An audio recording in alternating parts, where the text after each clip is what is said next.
Ako'y isang sanggol pero ako rin ay matandang-matanda na. Magandang araw mga kaibigan, magkapet pandasal muna po tayo. Ito po si Father Nono.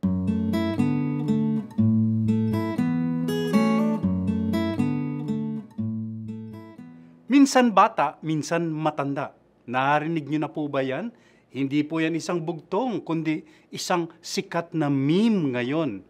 Ako ito, pero ako rin yan. Taglay ko ang sanlibutan. I am this, but I am also that. I contain multitudes. I contain the universe. At yan ay nauuso po o viral dahil yan daw ang tunay na salamin ng bawat isa sa atin. Hindi tayo iisang bagay lang. May kakayahan tayong maging kung ano-ano. Kaya dapat di na tayo pinagtatakahan ng tao dahil taglay nga natin ang iba't ibang bagay na minsan ay magkakasalungot pa. I am a baby, but I am also a grandfather. I contain multitudes. Sa totoo lang, galing daw po yan sa sikat na makatang si Walt Whitman.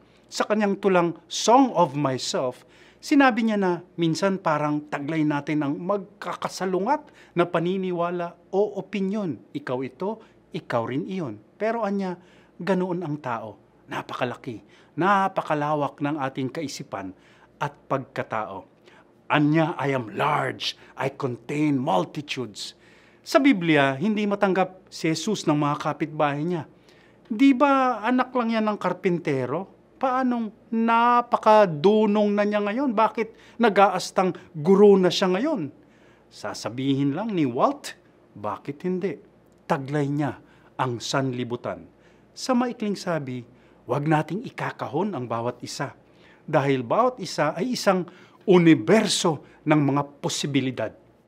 Ani po San Pablo, ako'y malaya pero alipin sa mga alipin. Isang Hudyo sa mga Hudyo, banyaga sa mga banyaga, mahina sa may hina. Ako'y lahat ng bagay para sa lahat ng tao upang mailigtas ko kahit ang ilan lang. Amen.